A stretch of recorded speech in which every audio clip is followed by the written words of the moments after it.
Hi hello నమస్తే welcome to BRK news. ఈరోజు మన స్టూడియోలో Sandhya Reddy Congress party general secretary ఉన్నారు. మేడం నమస్తే. మేడం నమస్తే. మేడం ఇప్పుడు కేటీఆర్ చర్చకు పిలిచారు రేవంత్ రెడ్డి గారిని. కానీ రేవంత్ రెడ్డి గారు ఏమో రాలేదు, ఫామ్ హౌస్కి వస్తానని. కేటీఆర్ స్థాయి ఏంది, సీఎం స్థాయి ఏందండి, రేవంత్ రెడ్డి గారి స్థాయి ఏంది. ఈయన సీఎం, వాళ్ళ నాన్న మాజీ సీఎం, ఈయన ఎమ్మెల్యే.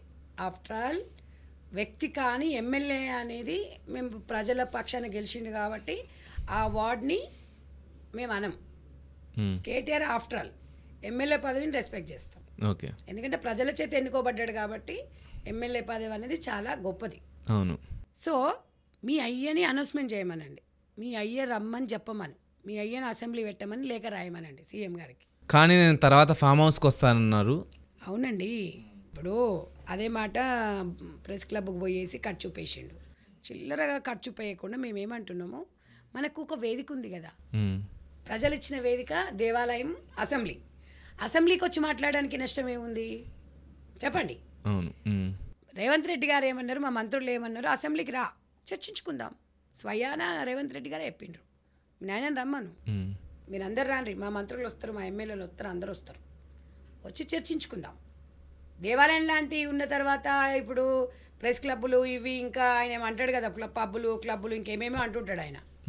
అక్కడ ఎందుకు, రోడ్ల మీద ఎందుకు, వీధి గుండెలం కాదుగా, రౌడీలం కాదుగా. మీరు పబ్లిక్లో ఎలక్ట్రానిక్ మీడియా ఉంటుంది, ప్రెస్ ఉంటుంది, మీరు ఉంటారు, మేము ఉంటాం, ప్రజలకు తెలియాలి. ఇప్పుడు దొంగతనం చేసిన వాళ్ళమైతే అంత పబ్లిక్లో రమ్మని మేము ఎందుకు అడుగుతాం సార్ చెప్పండి.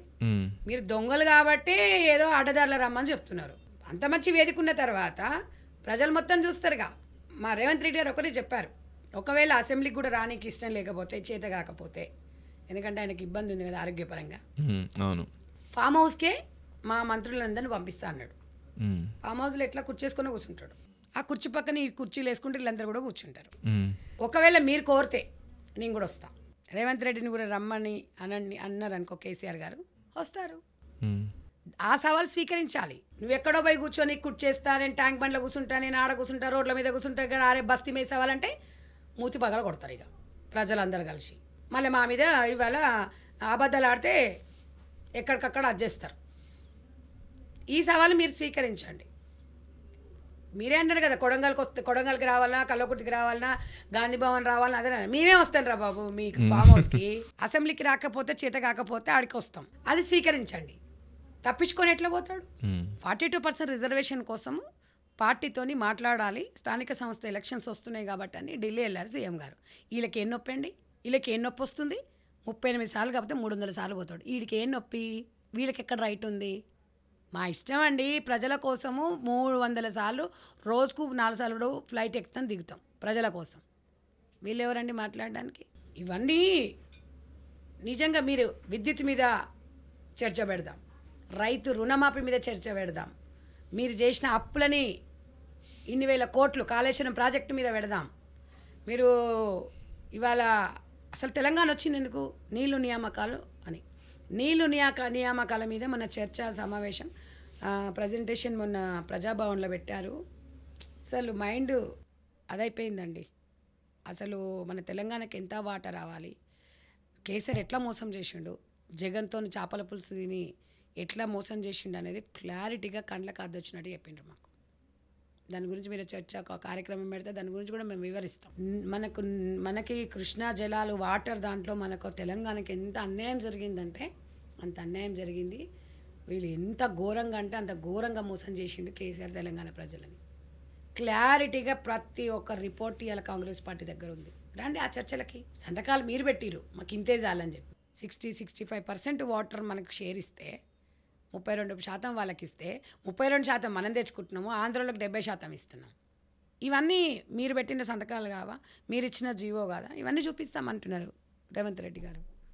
ఇప్పుడు తప్పైతే ప్రజలు మమ్మల్ని చీదరించుకుంటారు కదా, మరి మీరు నిజాలైతే మిమ్మల్ని ఆదరిస్తారు కదా. మీకు ధైర్యం లేదా, కాలేజా లేదా? 10 సంవత్సరాలు అధికారంలో ఉన్నారు, మాట్లాడే ఓపిక లేదా? ఫోన్ ట్యాపింగ్ అన్నప్పటి నుంచి యశోద హాస్పిటల్, ఏజీ హాస్పిటల్కే తిరుగుతున్నాడు కేసీఆర్.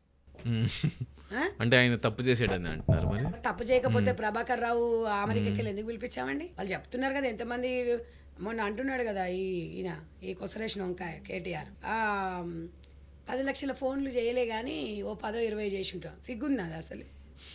10 ఎందుకు చేస్తాడు భయ్? మీకేం హక్కు ఉంది? మీకేం హక్కు ఉంది చెప్పండి? అవి చూసుకోండి, ఆఫ్ ద రికార్డ్ మొత్తం ఉన్నాయి, అన్ని టీవీలలో వస్తుంది అది.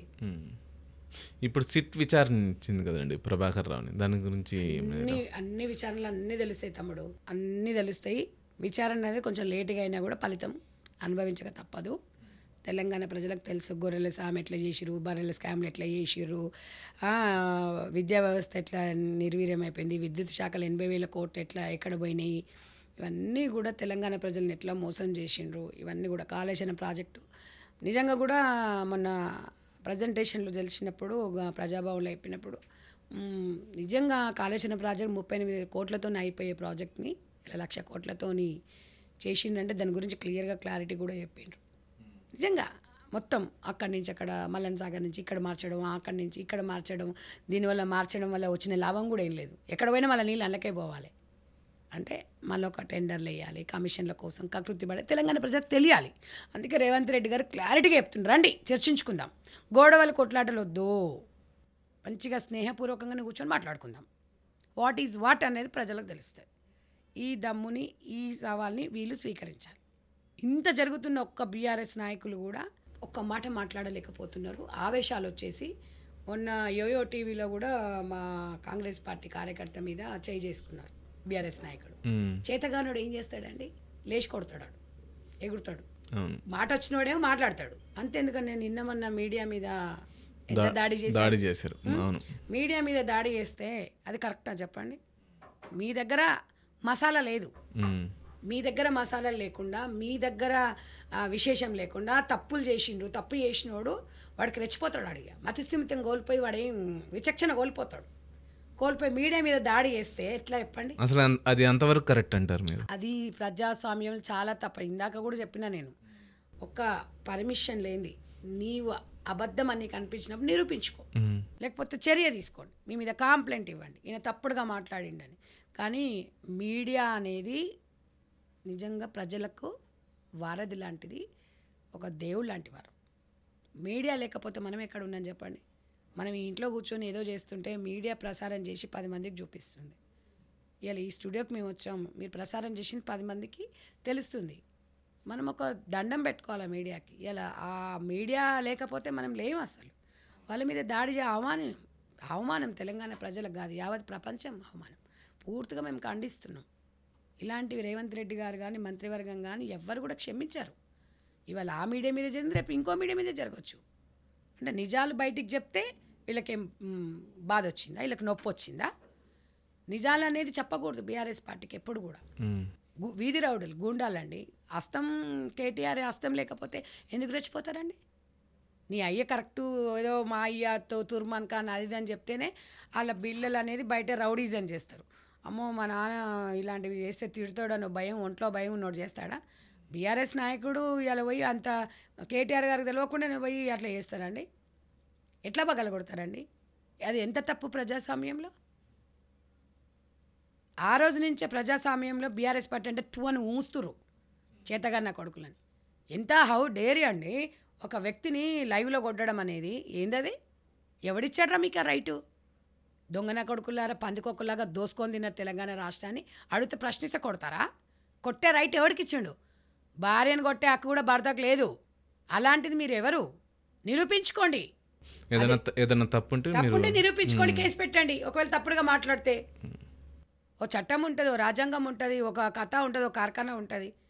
వీధి రౌడీలాగా వచ్చి టీవీ దాంట్ల మీద వెళ్ళిపోగానే వేసి గొంతు అరుచుకోగానే అబద్ధాలు నిజాలు అవుతాయా? నిజాలు అబద్ధాలు అవుతాయా? ఎంత విచక్షణ కోల్పోతున్నారు ప్రజలలో. ఎట్లా ఉంటుంది అది? అక్కడ ఆడవాళ్ళు ఉన్నారు, యాంకర్స్ ఉన్నారు, ఒక ప్రజాస్వామ్యంలో పనిచేసేటోళ్ళు. వాళ్ళు పాపం ఇప్పుడు మీడియా అనేది రాజకీయానికి ప్రజల మధ్యన ఒక వారధిగా పనిచేస్తున్నారు. వాళ్ళ జీవితాలు ఏముంది? ఎక్కడొచ్చి ఏదైనా దాకిన వాళ్ళ పరిస్థితి ఏంది? వాళ్ళ కుటుంబాలు కొంచెమైనా బుద్ధి ఉందా వీళ్ళకి? ఎవరిని ప్రశ్నిస్తే వాడిని కొడతారు. గత ప్రభుత్వంలో కూడా ఎన్ని ఉంటే అన్ని ప్రశ్నిస్తే వాళ్ళందరికీ కేసులు పెట్టిండ్రు. ఒక్కటే చెప్తున్నా కేసీఆర్ గారికి, కేసీఆర్ కుటుంబానికి ఒకటే చెప్తున్నా, ఫస్ట్ మీ కుటుంబంలో సమస్యలు ఉన్నాయి, పరిష్కరించుకోండి. మీకు ఎందుకంటే మీకు తలకాయలు తిరుగుతున్నాయి. మీ కుటుంబంలో ఎవడు ఎట్లా పోతున్నాడో, ఎవడు ఎక్కడ కూర్చుంటున్నాడో, ఎవడు ఏమవుతుండో తెలుస్తలేదు. ఫస్ట్ మీరు చర్చించుకున్న తర్వాత అప్పుడు ప్రజలలోకి రండి. నిజంగా కూడా ప్రజలలో ఇప్పుడు బీఆర్ఎస్లో బాస్ ఎవడో తెలియదు, ఎవడికి ఎవరికి ఎవడు ఏమవుతుందో తెలుస్తలేదు. మొత్తం ప్రజలని తప్పుదోవ పట్టిస్తారు. మీ బతుకులు మొత్తం ప్రజలను తప్పుదోవ పట్టియాలి. ప్రజాస్వామ్యంలో ప్రజలను కూని చేయాలి. వాళ్ళ రక్తాలు పీల్చుకొని తాగుతారు మీ కుటుంబం మొత్తం. ఏ నొప్పి, తిండి తింటుండు, మంచిగానే ఉంటుండు, అన్నీ చేస్తుండు. ప్రజలకు మరొక ఊరటని ఇవ్వాలి కదా కేసీఆర్. మరి ఎందుకు చెప్తలేడు? ఎందుకు నోరు తెరుస్తలేడు? ఎందుకు తెరవట్లేదు?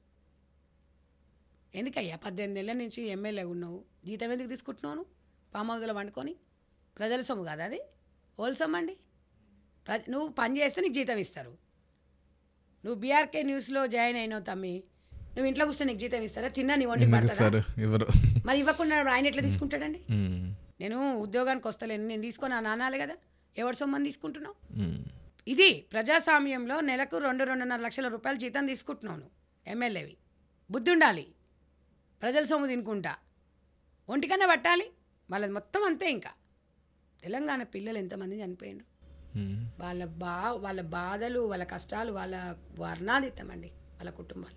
ఆ ఉసిరే ఈ కాలిరికి పడ్డది, ఆ ఉసిరే తిహార్ జైలుకి పోయిర్రు, ఆ ఉసిరే జైళ్ళపాలు అయినరు, కుటుంబం నాశనం అయింది. సర్వనాశనం అవుతారు తెలంగాణ పిల్లల. వాళ్ళ మనోభావాలను దెబ్బతీసి తెలంగాణ కుటుంబాలను నాశనం చేసిండ్రు. వాళ్ళ ఉద్యమకారులు చనిపోయినరు చూడండి, వాళ్ళ ఉసురు మాత్రం కల్వకుంట్ల ఫ్యామిలీకి తొందరలో పుట్టింది. ఎప్పుడో ఒకప్పుడు పెద్దలు చేస్తే పిల్లలకు దాక్తుంది కానీ ఇప్పుడే ముట్టింది. 100 కోట్లు ఉన్నాయి. కరెక్ట్ తినగలుగుతున్నారా? కరెక్ట్ ఉండగలుగుతున్నాను? ఎందుకు? ప్రజాస్వామ్యంలో ఆశ లేనాడు ఎవరు లేడు, నేను కాదంటలేను. 5-10% మనం ఎవరైనా ఆలోచించుకుంటాం మన కుటుంబం గురించి. ఎక్కడ 5-10 అండి బాబు, 5-10 ప్రజలకి ఇచ్చి 90% వీళ్ళు పందికొక్కలాగా తింటారు. ఎడజచ్చిరి వీళ్ళందరూ తెలంగాణ లేనప్పుడు. ఎవడు లేడు, నేను నా ముసలిదనే చెప్పి తగలబడిండ్రు. ఏడుకెళ్ళి పట్టుకొచ్చి ఈ సంతను బీహార్కి వెళ్ళి. సిగ్గు శరాలు ఉండాలి కొంచెం అన్నా. Okay madam, okay, thank you.